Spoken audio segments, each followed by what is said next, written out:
placement. Hello. How you doing? Good. Good. Hello. How are you? Okay. Nice to see you. Going? People won't recognize. Good. Okay. Yes, actually, you're supposed to do that. Let me step to the left, and Alan is to the right. I should be on Let's Change Places. Good morning, everybody. My name is Kalima Mackenzie Sims, and I'm the manager of LGBTQ programs at the New York City Department of Education. I'd like to first acknowledge all the LGBTQ advocates here today who are on the front lines promoting equality and justice for all. I'd like to also acknowledge Deputy Chancellor of School Leadership, Desmond Blackburn, and Dr. Joanna Johnson, Chief of School Culture and Wellbeing, and Council members Botcher and Osei.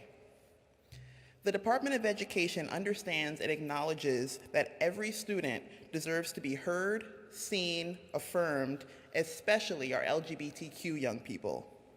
We are proud to host proactive LGBTQ inclusive curriculum, robust policy that supports our transgender and gender nonconforming students, and we encourage gender and sexuality alliances at schools. We believe we can end hate and foster empathy and understanding by creating a space where everyone can freely discover who they are. The work we do can even keep our students alive. A staggering 50% of transgender youth who are not supported in their community are more likely to attempt suicide. It's hard enough being a kid and a teenager. Let's not add to their pain by telling them they have to be ashamed of who they are when they come to school. I know this firsthand, because when I was growing up as a young person, discovering my identity within the LGBTQ community, these topics weren't spoken about in my community, they weren't spoken about in my school, they were extremely taboo, and because of that, when I started to discover who I was forced to be living with shame because I thought something was wrong with me because no one was allowed to talk about it. And that is not how any young person should grow up. I'm proud to work for the Department of Education and a city who understands at the end of the day that we are all human beings and our different identities are what makes us and our city a one-of-a-kind melting pot. And now I would like to introduce Mayor Eric Adams. Thank you.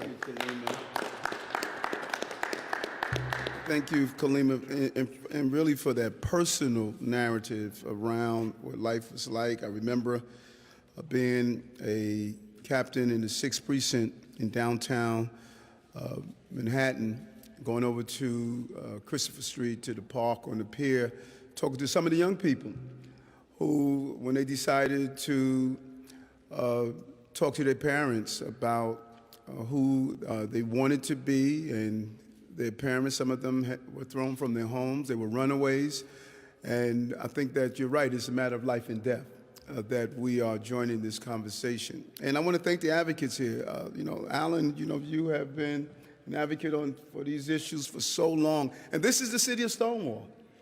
This is the city where we are proud to, talk about how you can live in a comfortable setting and not be harassed, not be abused, not only as adults, but also as young people. And so I'm the mayor of this city, the city of the LGBTQ plus community, as we see people in government and out of government understanding how your voice is respected here in the city. And that's what this movement of Don't Say Gay is about. This political showmanship of attempting to demonize a particular group or community is unacceptable. And we are going to loudly show our support and say to those who are living in Florida, listen, we want you here in New York. We want you right here in New York City, and it's more than just saying that, it's also standing up and aligning ourselves with the men and women of the LGBTQ plus community and stating that we are in unison with you and you're right to have self-identification, your right to be, live the lifestyle and live the lives that you choose to live without any form of harassment. And New York values free speech. We value to make sure that people don't feel abused no matter what ethnicity or no matter how you self-identify. And this is very important to us, and we're proud to be a part of this. And we're partnering with WPPP to put up billboards in major markets across Florida to let everyone know. We're targeting Fort Lauderdale, Jacksonville, Orlando, Tampa, and West Palm Beach. We believe we're going to get about 5 million impressions, and they're going to be up for an 8-week period celebrating the diversity and acceptance of New York City. We will show this in the billboards, you have here right now. Very clear statement, and we're proud of it. Other folks want people to hide their color. We like to show our color, and that's the rainbow that's representative of this community. We want to remind everyone that New York City is full of people who will be celebrated now and in the future. And as I stated, this is the city of Stonewall, and we will continue to stand fast and be supportive of this community that has contributed to the diversity of our city. And we believe that this is the city that will always allow that diversity to take place. So thank you. I'll turn it back over to you.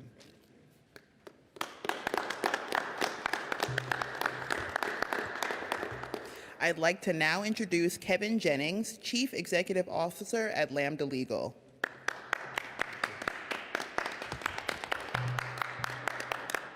Mr. Mayor, this is one of those days I am really proud to be a New Yorker.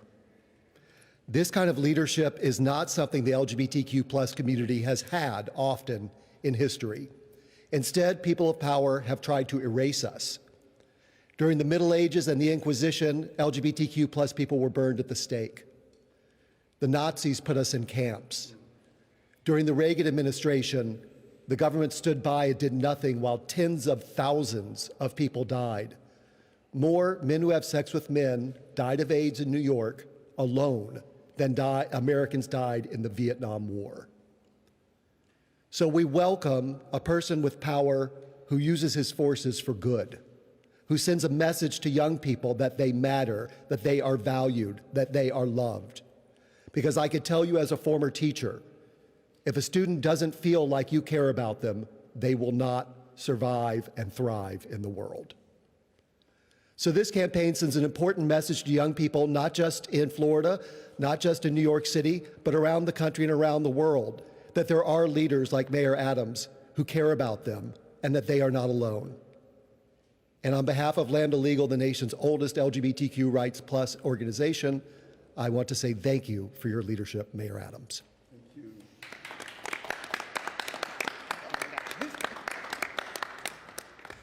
Thank you so much.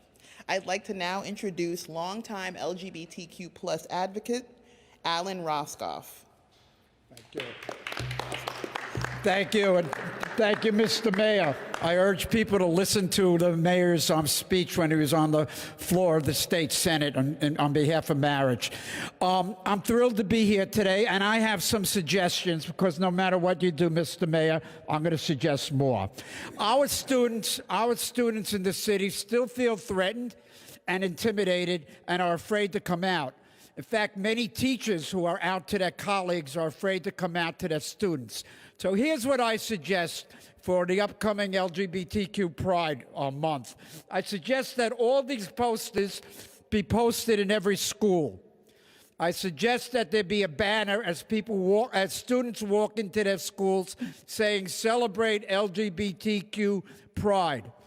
And I recommend that there be an assembly in every school with an identical program, perhaps a film, so the students could learn about why we celebrate LGBTQ Pride. And of course, I recommend that LGBTQ issues be integrated in the curriculum in every school.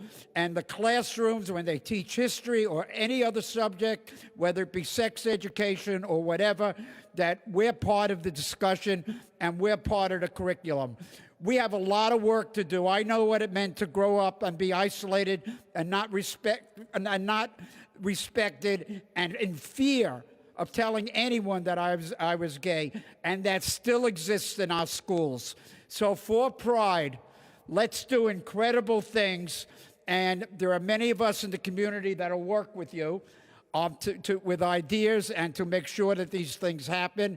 And I thank you, Mr. Mayor, and I want to see this progress. Otherwise, I won't stop texting you. Thank you.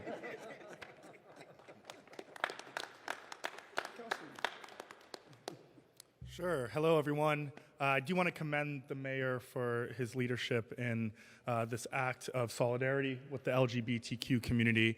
And I'll say it because the mayor probably won't, but also want to give a big FU to Governor Ron DeSantis for his lack of leadership and standing in solidarity with the LGBTQ community. I do want to note that the right and Republicans are taking advantage of this moment to heighten fear of trans and LGBTQ young people to distract us from their coup or staged coup on January 6th of 2021. So I do want to tell all young trans and LGBTQ folks in Florida that this is a safe place for you. As a young queer person that grew up in the city, I admire the deep history of Stonewall, of our queer ancestors that have made an environment so comfortable here in New York. So again, I do commend this administration on listening to advocates, on listening to the LGBTQ folks of New York City and providing a safe place to the young trans and LGBTQ and even not young trans and LGBTQ folks of Florida. So thank you. Thank you. Thank you. Thank you.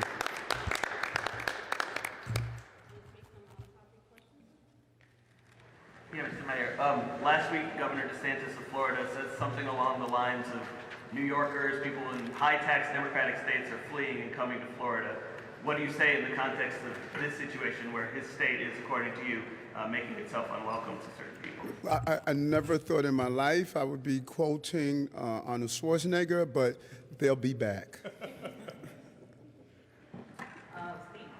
Mr. Mayor, a lot of the folks around you right now, last month, were speaking out very forcefully against the three hires of pastors who had made anti-gay remarks in the past. I want to see how you reconcile those hires with this message, and if folks like Mr. Roskoff want to speak to this reconciliation as well. Well, this community, as I think, as the councilman stated, that they have always turned up the heat on topics that they believe are important. I've joined them in many of them, as Alan alluded to, the days on the Senate floor fighting for marriage. And this is not a community that's going to be silenced. If they see something they don't like, they're going to let you know. But my rich history, as we sat around the room and talked, was former Senator Tom Dwayne and others of how long we've worked together. So we can work through anything, but we will never go to the days where we will publicly demonize a group, and that's what's happening now. And so they've always said they're concerned about the hires that we made, and we're going to continue to move forward. And these are not just citizens. These are personal friends on the fight to deal with the progress in the LGBTQ plus community. Mr. Roskoff, would you like to speak to it? Of course, we were very disappointed and outraged over the appointments, but we decided to move on and work with the mayor, who we believe made a big mistake in making those appointments. But there's a lot that we can do together, and we remembered the mayor's history on behalf of the LGBT community. So we're moving onward. Thank you. Thank you. Mr. Mayor, previously earlier at the press conference, Mr. Roskoff brought up a list of ideas that he wants you to pursue during Pride Month in schools, putting up these posters, enacting more as part of the curriculum. What do you think of those ideas? Is that something you can... I think they're good ideas. We have our rep here from the Department of Education. I'm sure Alan is going to sit down with them, and those that we can do, we look forward to doing so. Can you commit to right now one of those? No. Next question. You know, obviously spending millions of dollars on this campaign, some people might see a time when you're doing belt tightening the city budget and wonder, how does this benefit New York? You might be sending a message to people in Florida, but is there really any benefit accruing to New York that makes it worth the expense? I just love that question. This is costing New York City taxpayers nothing. Space is donated, billboards are donated, advertisement is donated. Outside people who live in this city that understands we cannot treat people unfairly are standing up the way New Yorkers do. New Yorkers lead the entire country on conscience and what is the right thing to do. So taxpayers are not paying 1 penny for that, and I hope that you report that it costs us nothing. It's the right thing to do because we're New Yorkers.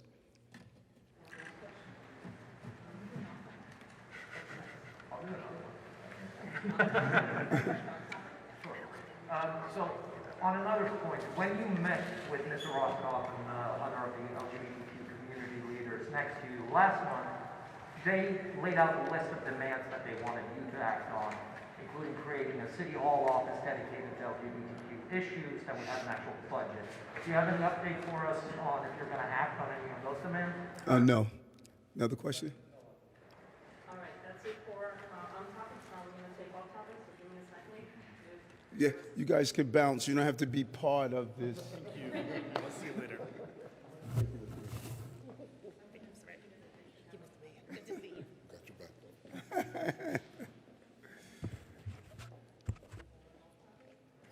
Good morning, Mayor. So in terms of addressing gun violence, you've said what you want Washington to do. The NYPD is responding. Is there a role that everyday New Yorkers, I guess, can or should be playing in terms of preventing some of the gun violence that we're seeing? Love that question. Love that question. I was ridiculed over the campaign because when I was in the state Senate, I put out a video that we're going to remake to show parents what to look for in their household. People thought I was wrong, but every day there are guns that are hid in the rooms of our children. A company followed what I was doing, and they put out a bus that they took around the country showing how to look for drugs, how to look for weapons, how to look for other telltale signs. And other individuals picked up on what I'm doing, and we're going to relaunch that. Many family members don't realize what their children are doing every day, and no one is educating them. It's a void, and we're going to encourage our schools, our churches, our houses of worship, how to play a role in knowing what your child is doing. The guns in your homes, the drugs in your home. Your child may be wearing red all day. That could be a sign that they are in a gang. They could be doing gang dance, gang drawings. No one is empowering parents who are seeing their children every day participating in illegal behavior. And we're going to start empowering parents with real information. We leave that out of the equation and believe that only law enforcement could do it, and that is just not true. Parents can play a more active role if we empower them with information, and that is what we're going to start doing. Good morning, Mayor. How are you? Good, thanks. How are you? So, last month there was a huge reduction from the city in the amount of pandemic emergency food provided to the pantries under the program known as PFRED.